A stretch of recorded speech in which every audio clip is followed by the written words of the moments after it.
Lord. Thanks, Kate.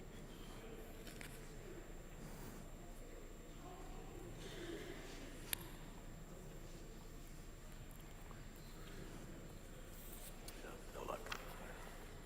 Give us just one more second here. We're waiting Here's on the a music stand here. music stand Is that what we want? and a table.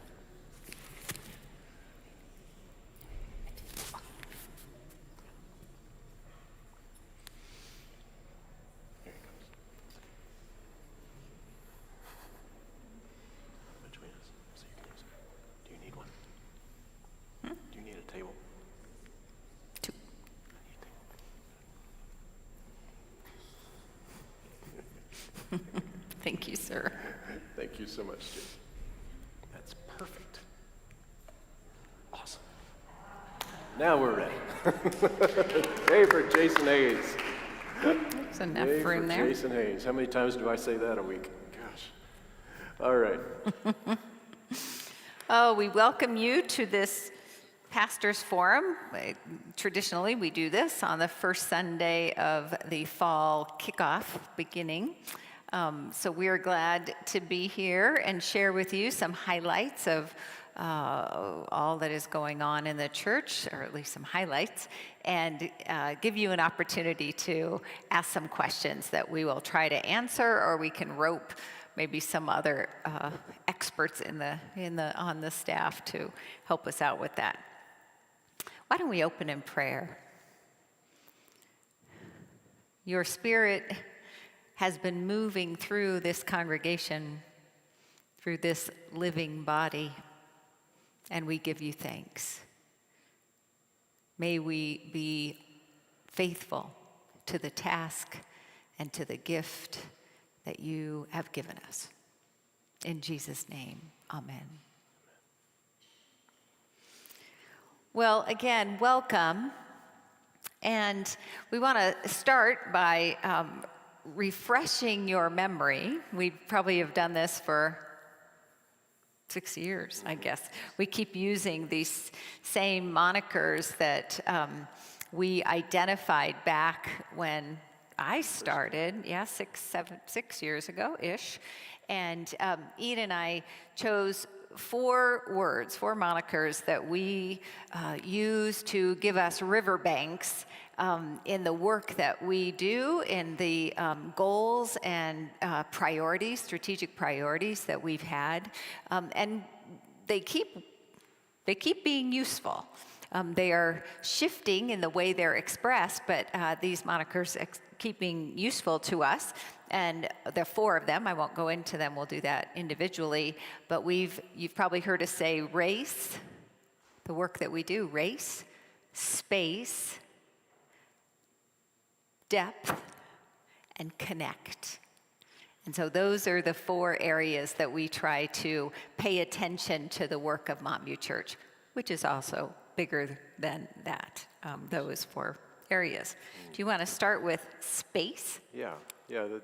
We know that, or we assume on your mind, like on our minds, is this wonderful construction project that we have had ongoing in the last few years that followed a wonderful capital campaign for a few years. And give you an update on where we are. The update, in short, is we're so close. We're so close. If you've ever remodeled a kitchen or a bathroom, you know when you get down to the end that I wouldn't quite say we're at the punch list point, but we're down to that kind of, there's a few things. And in today's world with supply issues and really just getting contractors, subcontractors to not say, okay, I can be here this Thursday or I can be here a month from now and I can come back, that's what we're dealing with. So some things just have to wait until they can get back here, and then they can't find the part that they needed and all kinds of stuff. So it's been an exercise in patience and in trust and faith for a lot of the folks. Our hearts go out to Colorelli Construction and all the folks that are here on a day-to-day basis, because this has been a lot for them. They've loved the project, they love this church, and they're ready to be done with us and move on. They're praying harder than we are. They are. So we still, you'll see a few things, like the doors to the Dahlia Street, those aren't finished yet. There's the railings in the Commons, the old railing and the one on the bridge. We're having issues with the turntable motor in the Miller Center that if you go to the show this weekend, it takes a little longer than it should to rotate the stage. There's some sound equipment that's not quite in. It's a few things like that are just hit and miss right now. And so in all seriousness, if you'll keep all the folks that are involved in this in your prayers, because it is a labor of love, but it is laborious at this point for all of us. We are in the building, but it's open, and so that feels great because it's usable space again. So that's about where we are with the kind of the construction side. I mentioned the Music and Mask community theater group that we have here at church is putting on a show this weekend that I hope you've heard about, The Wizard of Oz. I hope you have tickets for it.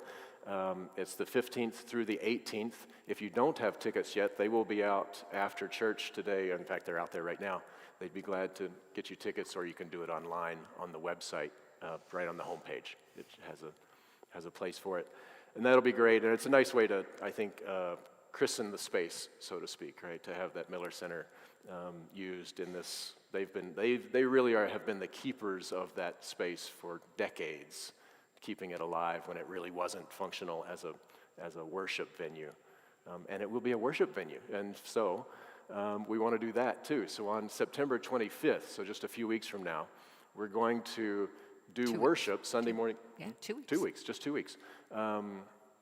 We'll do worship in the Miller Center, so on Sunday morning. So it's a smaller space, so we'll have 3 services, so the usual 8:30, but then we'll do one at 9:45 and then at 11. So it'd be great if some of you 11 o'clockers could slide over to the 9:45. We're just crossing our fingers and saying a prayer that it works out. We'll have overflow seating in the McCullum Room and the Heritage Center because we can open those doors now, which if you haven't seen that, it's glorious the way those two spaces can connect. And so if we do get too many, we can at least spread out. They won't be great seats, but we just want to lift up prayers in that space, and it's so gorgeous, and so much work has gone into it. So that's the 25th, so come that Sunday for sure. A quick note on the budget. It's always, people ask, did you get it done on time? Well, maybe not. Did you get it done on budget?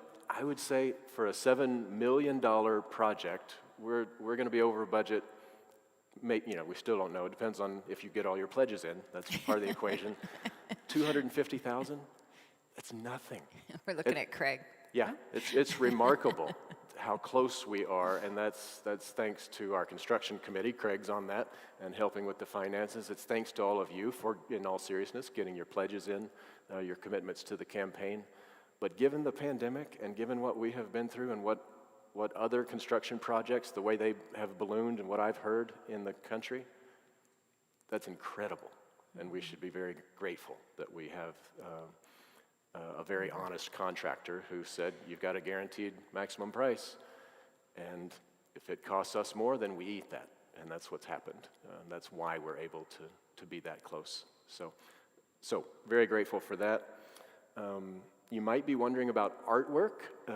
So in the commas, I actually love all that white space, but we will put some more artwork there. We want to think about artwork in the narthex and what that space should look like. So the Worship and Music and the Arts Committee has put together an art selection team. We want to be intentional about artwork in this building, maybe more so than we have in the past. It's like a lot of churches was kind of, hit and miss and hodgepodge. So we'll look at, it's a great chance to do that because we have all these new walls in the new spaces, and as well the whole building. So this art selection team will focus first on the narthex and the commons, and then start to spread out and think about artwork in the spaces, which is exciting. So there's that. Okay, I think that's, yeah, you can ask, and why don't we wait till the end to ask any questions? So if you have a question about construction, we'll have some time at the end. And we'll give thanks We will, for, to the construction for all team, those yes. who have been involved in all that work. Yeah. The second area of focus for us, has been race, and I should say anti-racism work. And we want to give a huge shout out to the co-moderators of the Anti-Racism Trust team. That's Leah Oliver and Diane McKenzie. I see Diane here. And our staff person, the staff liaison to that group, has been Amanda Osenga, our Minister of Youth and Families. They have worked for 2 years. The first meeting was September 17th, I believe, 2 years ago, and they've worked nonstop, some different members flowing in and out.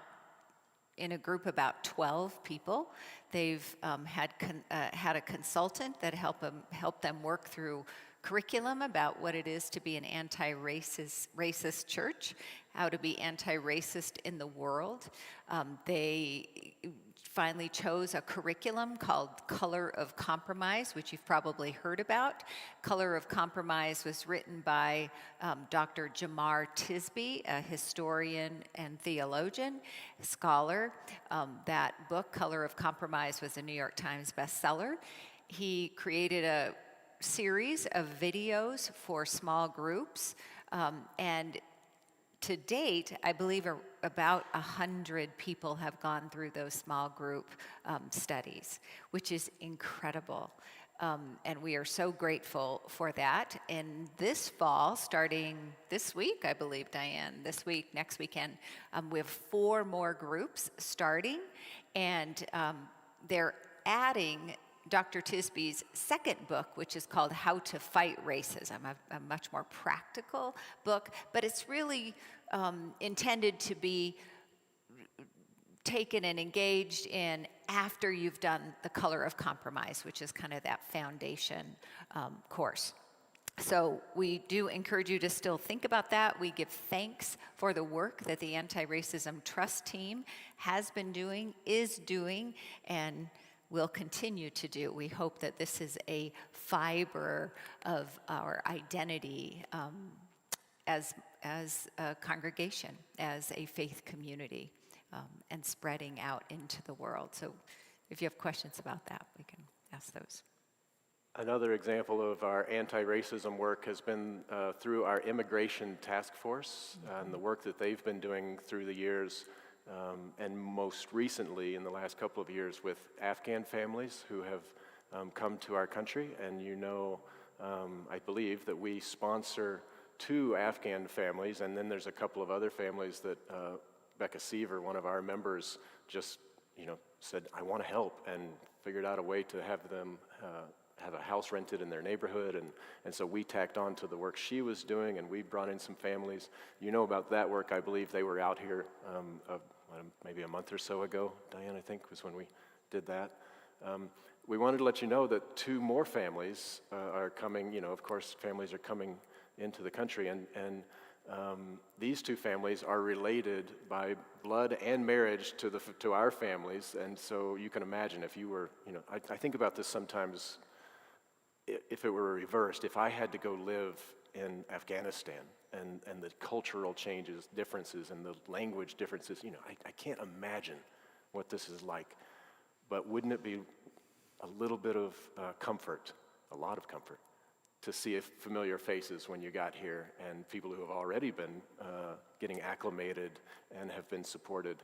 And another fun piece of this is that Welsher Church, our Welsher Presbyterian Church, our sister church, a little south, is going to sponsor those 2 families. So it's a nice connection between our churches, and of course these families are so glad to see each other. So, so you can talk to Jan, I see here, and Diane Bassett, both of these. Why don't you raise your hands, if you would, if you all have questions or thoughts or want to help out with all that, because they still need lots of help too. So they'd love to have you, just driving to the doctor, things like that you wouldn't take for granted. So update on that. That's great. The last thing we want to highlight about our work in anti-racism is a program that Adam Waite and our choir, really, they are kicking off a reparations royalty program. And Adam, next week in adult in the adult forum at 9:30 will be presenting on this new program called the Reparations Royalty Program. And in essence, the church will donate $250 each time a spiritual is sung by the choir in a context of worship, as a way to acknowledge composers of color who have not been acknowledged nor remunerated for their work as musicians. And it's a small step. It's a compelling step, and Adam has been connected with other leaders, musicians, leaders in the country, and has been on NPR, I think, and in USA Today or something like that. Way to go, Adam. And anyways, we're so proud of him and the choir for taking this step into reparations. I want to give you an update on the sale of Montview Manor.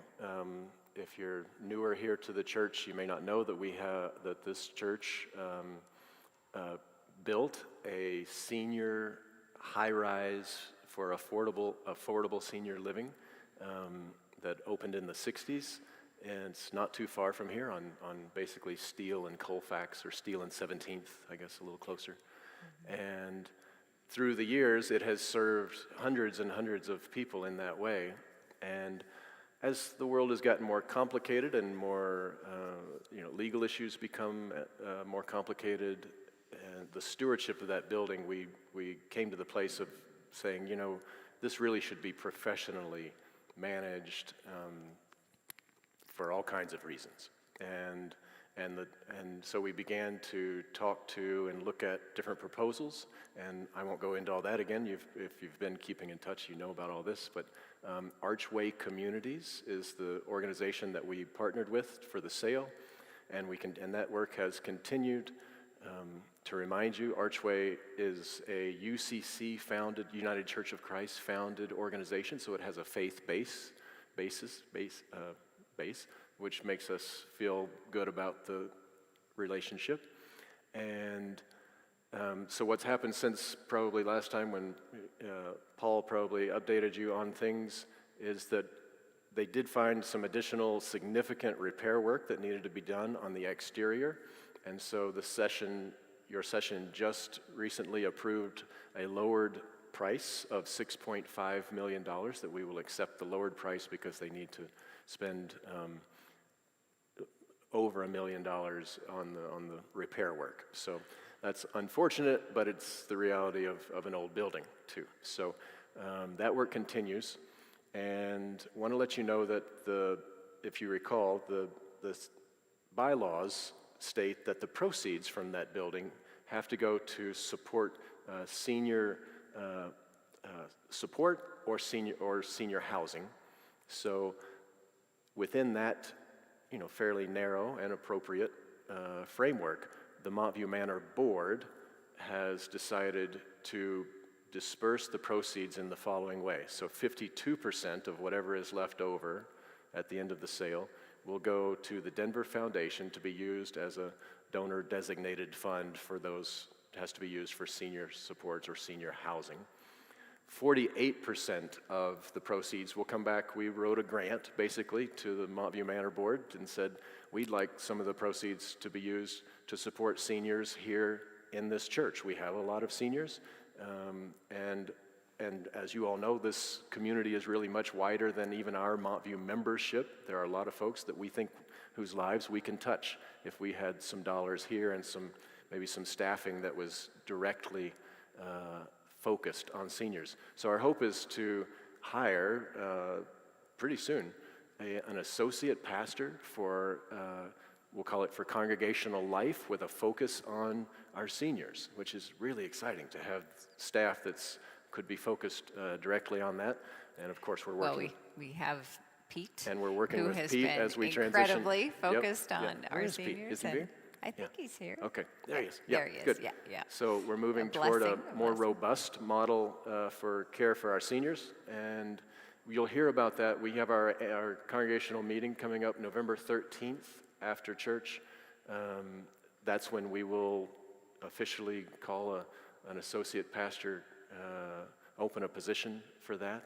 And so we really encourage you that November 13th meeting, there will be a number of, you know, besides the normal elders and deacons that we will elect, we will have some real business that day. So November 13th will be an important time to share your voices, and that will be one of them, okay? So that's exciting. If a little sidebar, you may not know, with the church of basically 1,600, you have 2 full-time ordained people. That's clearly on the low end. So having some additional ordained folks would be helpful. We have done a great job, I think, with people like Pete Hulak, filling in different spaces. We now have Debbie Sycamore on staff doing pastoral care, and we've filled in those ways. But we could grow in that way, and it would benefit the overall care of the church. So, Montview Manor. Good. Very good. The last item that it really doesn't fit, well, I guess it does, in Connect. Maybe this last one is on Connect. And that's all the pivoting we've done over the last 2 years in responding to this quarantined world. You know that we did Montview at Home, filmed Montview at Home every week so that it would be released on Sunday mornings for those of you, and many, to worship in your own space but be connected to Montview. We returned last June 2021 to the building to worship together, to gather together here in this space, but many didn't come back because of that. Some did come and are joining because of seeing Montview at Home from other places, which was pretty remarkable. By the way, we've had about 80 people join the church in the last 2 years, each year. So it's such an interesting time because we're growing. We had 33 people in this most recent class of inquirers who are going to join, which puts us over 1,600 members, which means that we enter into a new large church category in the denomination. Not that I'm competitive, but I do appreciate growth and seeing us climbing up. And let me connect, let me say, so our digital ministry continues. We are worshiping, gathering together as the church, and we are also reaching out into the community to those of you, to our members, but also to those outside this community. We have invested some dollars in that. We hired John Gerner, as you know, our filmmaker, videographer extraordinaire. John is on part-time staff here at Montview to help us with all of that. And we've invested into some new technology. We're still working on the sound, but we are investing in this new, as they say, hybrid world. And so you'll see more and more digital ministry through Montview Church, as well as in-building ministry. More on that? Is that right? I will mention the sound, since you brought it up, that part of what we're facing now is we're connecting the sound system in here to the sound system in Miller Center so that we can have overflow if some event here and was so full, like Easter, people could sit in there. And that's now causing some new headaches, and yesterday we had a memorial service that did not go well because of that. A few weeks ago, you remember, we were preaching, it was going in and out a little bit, so bear with us. It's the growing pains of all of this that's creating some new sound issues too. So. Just another comment about membership in this time of this post-quarantine world, this time of interesting changes. It really, this post-quarantine world has posed the important question about what is it to be a member of a church. It calls into question what we mean by membership. For example, some people join and we really don't see them again. That's unusual, but sometimes. But if you're a person in North Carolina or Ohio, which we've had, watching regularly, taking part in Zoom classes, are they members? Might they join the church? Might they be considered members? So that question, that's just not for us. That's a question going on in churches of all denominations now in this stage of history. Tectonic plates are shifting, that's what it feels like, and we are trying to respond and be nimble about that. So I will shift into just a bit about my sabbatical. Thank you for supporting a 3-month sabbatical for me. I just hit 7 years, which is quite amazing to be here 7 years already. Anyways, my sabbatical was, I tell people, it was the most relaxed I've ever been in my life, which is amazing. And I got to spend time with my husband, if you know, who travels back and forth to Ohio weekly to teach. So we got to be together uninterrupted for a number of weeks. And one of what I focused on in terms of a theme or some reading and study and conversation was around the large church, and which we are one. Did I tell you that? We're a large church, officially. And so I spent time reading about the question is, what is the responsibility, what is ours to do in this post-quarantine world? Clearly, we have resources, I mean other large churches too. We have resources, both human and financial and physical space. And what is ours to do in the future? Sadly, many smaller churches won't make it.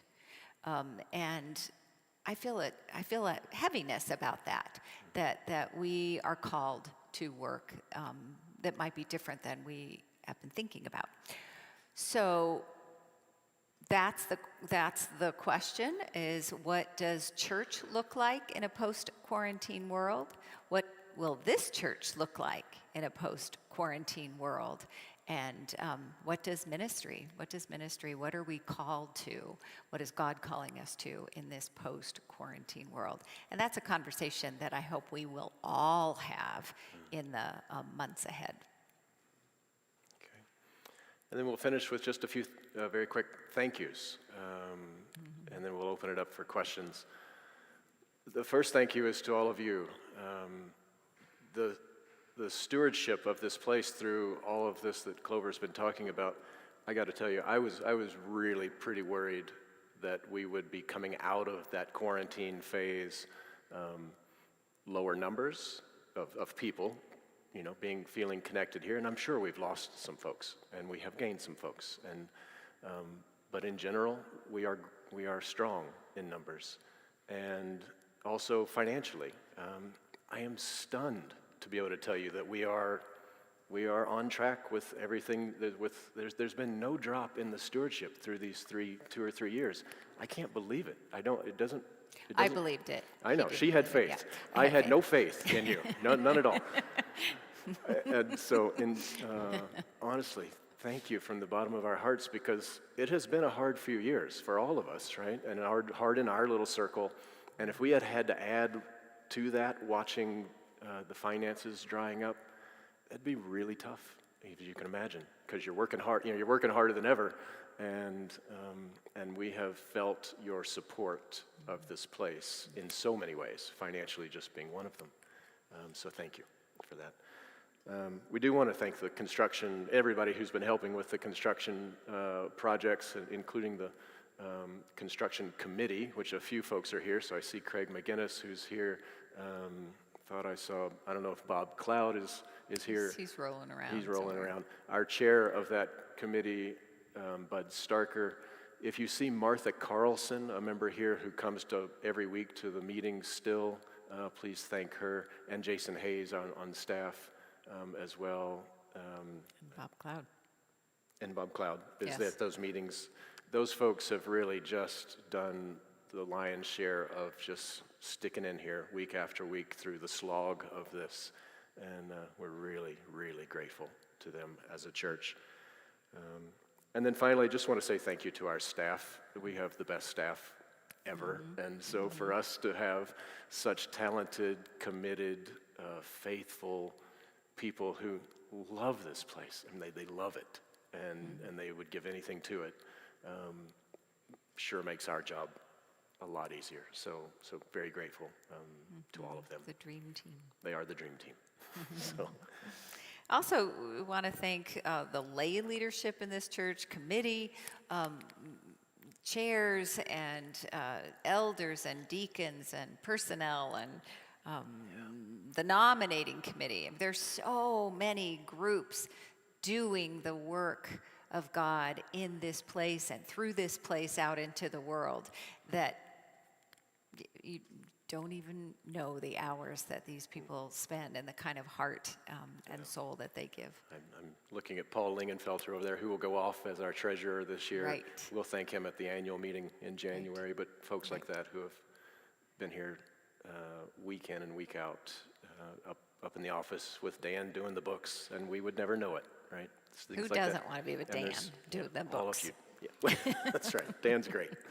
So, all that's happening. Okay. All right.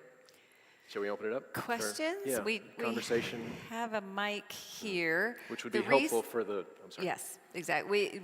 Which we encourage you to come to the mic if you have a question, because we're being live streamed and it's hard for people at home to hear the question. If you don't mind, if that's not daunting. Yeah. If you have And questions. it can just be a comment ask. or conversation. Yeah. This is our chance to hear from you too. Yeah, come on up. Yeah, Debbie. Thanks, Debbie. If you have a question, it would be great. Just come on and Yeah, you could sit in the line front up pew or here sit in the something. front pew so we can get up here quickly. Okay, my question is, I have a very dear friend that lives very close to the church who I quickly add is not a complainer. But I'm just wondering if there is any, little gift that can be given. And I know that happened one time. She has never, ever said anything to me unless I asked, how are things going? But I know it's been very hard. Yes. And so that's my question. Is there another gift that might go around to great- help? Thank you. That's a great question. When I walk to church, because I live nearby, and I thank God every time, because these neighbors who have dealt with the construction, the trucks, the dumpsters, the noise for 2 years, basically. Their parking obstructed. They're incredible. And you're right, Debbie, one time, we sent cards with a little gift card in for a lunch nearby, just saying, this is so inadequate, so inadequate. Thank you so much. We are so grateful for your neighborliness during this time. Let's do another Maybe it's one. time to do another I think that's one. a good idea. Yeah, thank you. Yeah. Bottles of champagne, show it, Yeah. up it. Yep. Other questions or thoughts? Yeah. Scott, yeah. Hey, wish Scott. could Good to move see you that. guys. Yeah, you too. Clover, glad you had a good sabbatical. I was curious Thanks. about your readings on the larger church and the use of space. And here we've invested millions into this beautiful new Yeah. space. Yeah. I'm curious, what other, and not even particular to this church, but just what are other big churches around the country, do you think, doing to reimagine their space Yeah, to help yeah. the broader community, even if it's in non-faith That's great. ways? Great question. Thanks, Scott. There are things that other churches are doing. There are trends going on, philosophies of ministry.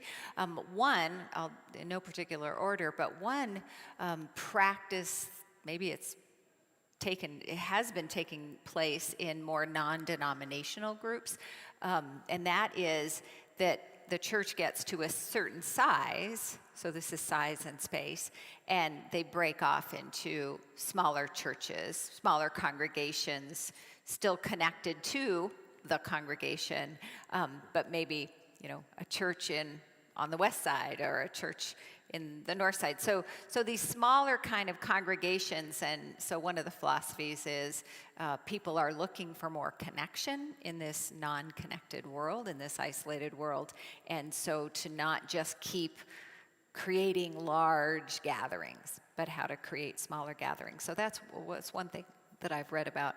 Another is, and we do this well, I think already, but that our church kind of functions as a piazza. And so that community groups, I mentioned this in my sermon, community groups share space with us. We rent space, we support other groups, not necessarily religious groups, but groups that might share our mission. And so sharing your space, and that's a real encouragement, not just for large churches, but I know that encouragement is going out to smaller churches that are really struggling with an albatross of a building or something, and saying, use it, use it, use it. Don't let it sit Sunday, between Sundays. Don't let it sit empty. And so to imagine a community center or something like that. So that's that. While Yeah, you're jump thinking of in. anything else, throw in something on that. You could also partner with a church that decides to let go of the albatross of their building and worship, use our space, particularly a Jewish community, for example, that's worshiping at different day of the week, makes a lot of sense. So as some of these smaller communities can no longer, come out of the pandemic and can no longer afford their building, I think we should be open to, we think we should be open to partnering if Yeah. that's helpful, Yeah. and obviously it makes sense. It has to make sense within our community, but Yeah, that's could be. That's good. Good neighbor. Does that help, Scott? Great, thanks. That was the only two questions? Yeah, Craig Craig. and Dick. Yeah, Dick. You go. Dick? You go Dick? first, Dick. You're closer. There you go. Long time member. Craig's a good man. I hate to come up here first. I'm curious. I didn't come to the first service. I'm going to stay for the second. Has the process of taking up a collection in the morning changed? Great Okay. question. Yeah, Yeah. let's take you through that. That's good. So, And want to repeat that? yeah, the question is the offering that we take in the morning, the process, how we do that seems to have changed. It certainly changed during the pandemic. And coming out of the quarantine phase into a new normal, as you've noticed, we've made a few changes to worship. It helped us to, there's opportunities, right, when you can step back and go, okay, this is how we want to do this. One of those was around the offering. Part of that was, at the time, passing a plate didn't seem like a good idea with a virus going around, even when we weren't sure about that. That's less of a concern, of course, now. But we had already been talking as a church in our stewardship committee about the fact that passing a plate for a lot of folks, and I won't even put an age, you could say maybe it's a younger crowd, but I'm not even sure that's true. Less and less people are carrying cash. Less and less people know what a checkbook is. Oh, I have a story about my son who He has no said, I don't know how to fill this out. I was like, oh my gosh, What is this what thing? have I that you- done? Which may seem crazy to some of us that use those things, but it's true. And we've been talking for years actually about the fact that you pass a plate, is that actually an awkward moment for some people because they can't contribute in that way, and maybe that's okay. We go back and forth because it's this moment where the plate is important to us. So we've been wrestling with that for a while.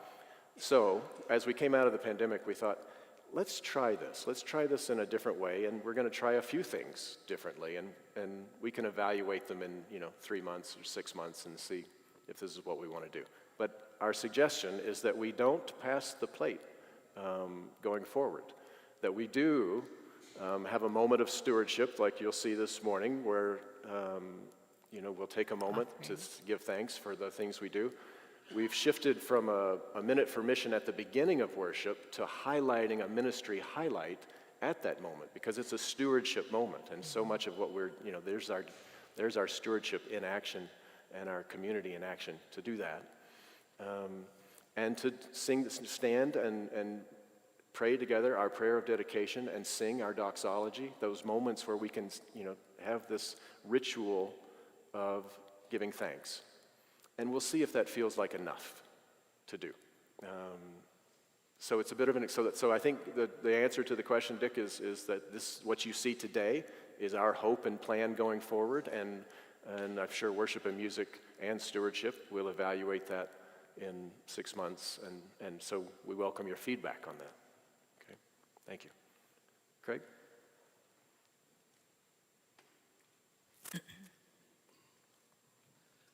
Not really a question. I just wanted to say you all thanked a lot of people, and I think I speak probably for more than myself to say thank the two of you. Obviously,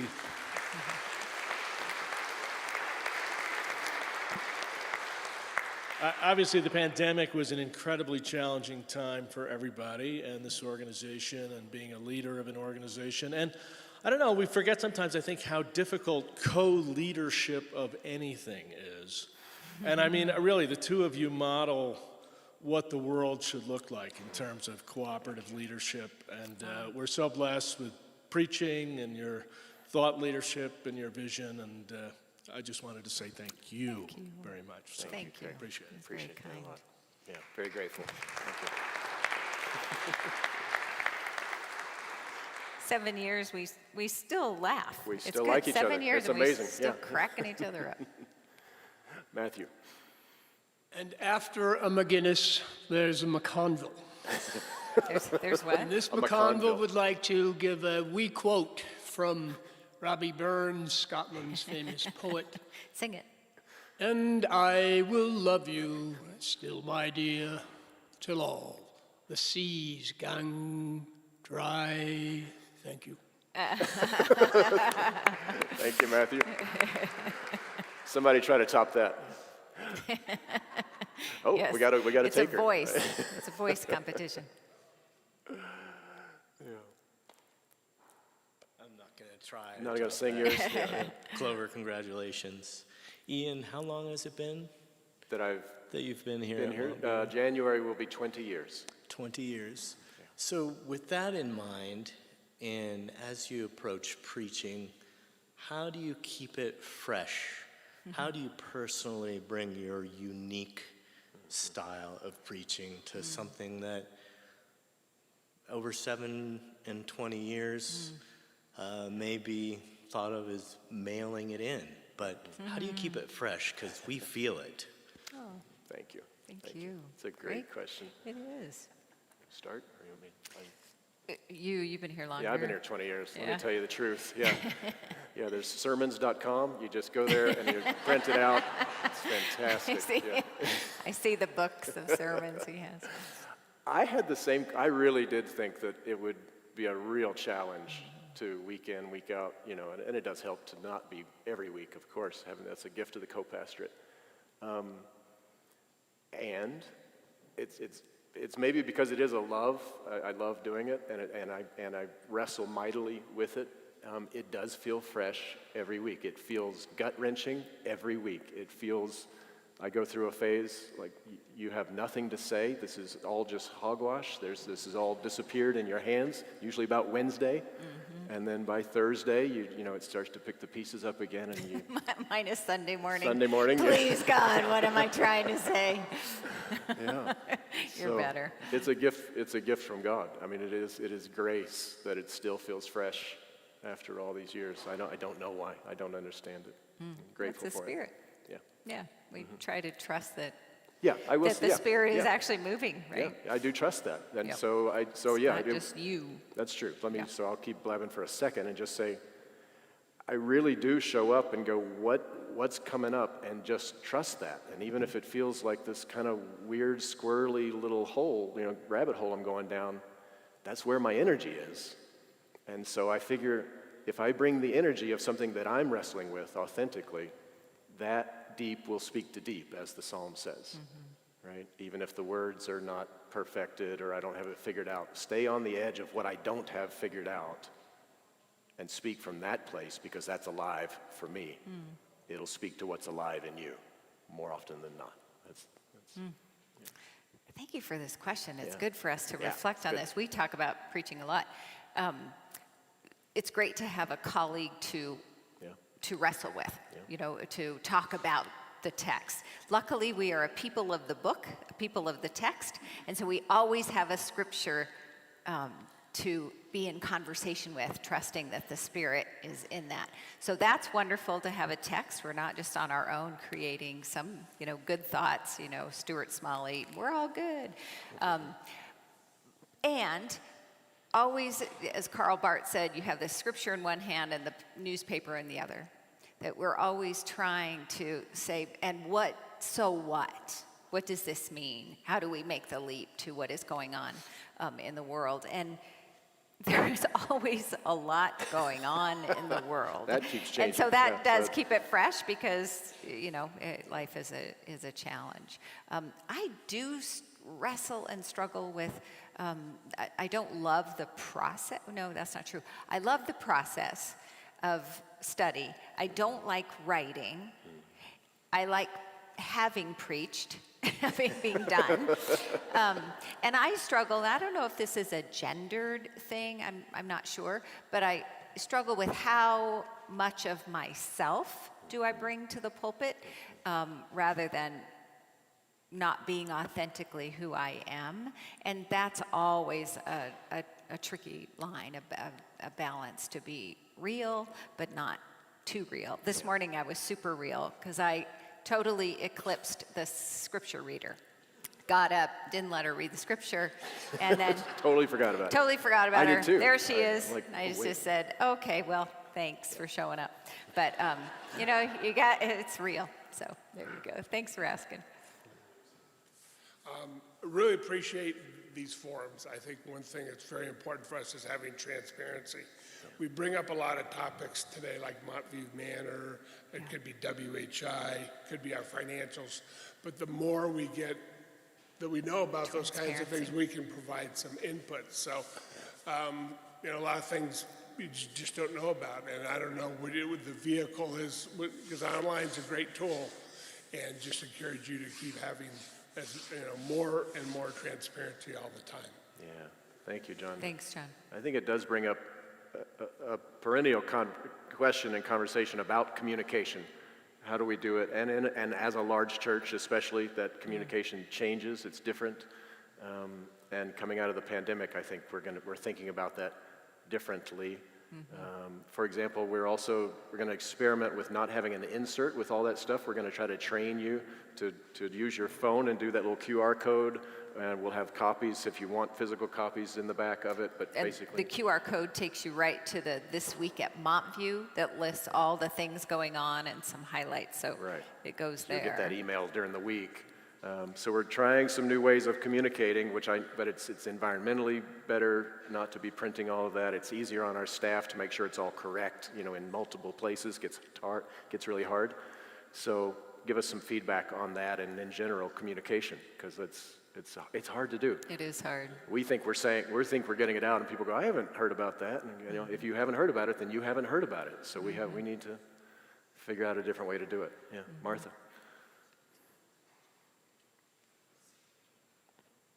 Before Martha asked this question, just to piggyback on that, the large church, it is the challenge of from being a small church or a mid-sized church to being a large church. Communication just operates differently, as Ian said. If you're in a small or medium church, it's more likely that you'll see each other in coffee hour and share or say, hey, did you hear about this? Or people just know more stuff. Here, it's challenging to have multiple ways of communicating. My question is also around the large church theme. Figuring out if you're a large church is pretty easy because you've got membership. So I'm thinking about what other measures one might have, because if you had a large church and no one showed up, that would be kind of pointless. So maybe a measure Say it is, again. if you had a large church but no one ever showed up, then that's not a great measure of anything. Clearly, people are showing up here. So attendance is one other measure, I would think, and attendance not only worship, but at all the different things. That's right. And to me, that's kind of like a measure of engagement for our church. So my question is really curiosity around where you think our engagement is strong and where you're looking to improve it, or how you think about other measures that matter to a large church. That's great. And just to add to your question on the way to you answering that is it's not only what does showing up mean, because who knows who's going to watch this? Did they show up for this forum? Does that count? Does it count to the same degree that showing up here is? What is engagement? I think we're growing into a whole new world post-pandemic in terms of not only how to measure it, but what does it mean? Are you as engaged if you're watching mostly online? I don't know yet. Yeah, I think to Martha's point, it's so easy to measure, not engagement, but maybe to measure numbers by how many people, but what's coming in? Is the money coming in? That's a sign. Are people showing up? Well, that's a sign.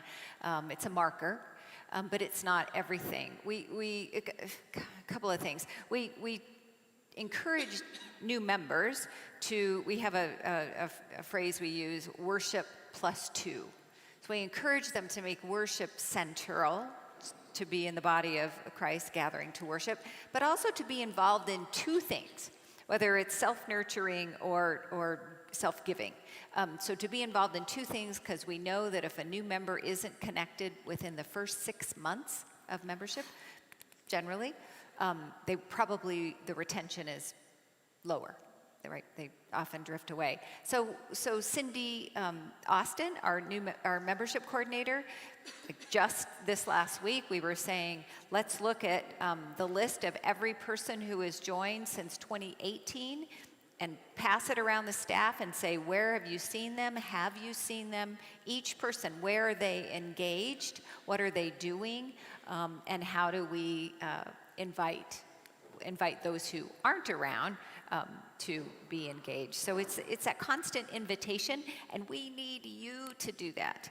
That can't just come from the pastors and the staff. That really, and Montview's great at it, but that needs to come from you all. If there's someone here and you don't see them for a while, to invite them in or invite them to be part of something. Maybe this is obvious to say, but we know the last couple of years have been, all the rules went out the window. And I think we feel like this fall, starting today, is really the beginning of okay, let's pay attention. Who's coming back? Who's still watching online? Are they only watching online, or is that an addition to? The online can be this wonderful gift to, if you're here for a week and then you can't make it the next week, but you can stay connected to the sermons and the worship. That's different than someone who's starting to fade away and is now occasionally just watching online. So figuring out how to start measuring that. I think until this fall, I think we've both felt like we're just going to do the best we can. We're going to put it out there and not worry too much about the metrics. And now it's time to start measuring again. And we'll see. I think today's a great example. This is a pretty good size, not great. Folks here, who knows how many people are watching online, and then we'll see who shows up at 11. I think we're excited to see too how it goes, and you can help us with that. And say, come back. Scripture, before I get up in the pulpit. Help me. I think we're probably at time, don't you? We're about at time, yeah. So we don't want to get in the way of the choir's getting ready to Choir's sing. getting ready to sing up there. Speaking of back, and it's great to have Thank you, Westminster choir. Yep, Woo! good to have you all. All right, thank you all very much for taking the time thank and the you. questions. God bless connecting with us. you. All right, take care.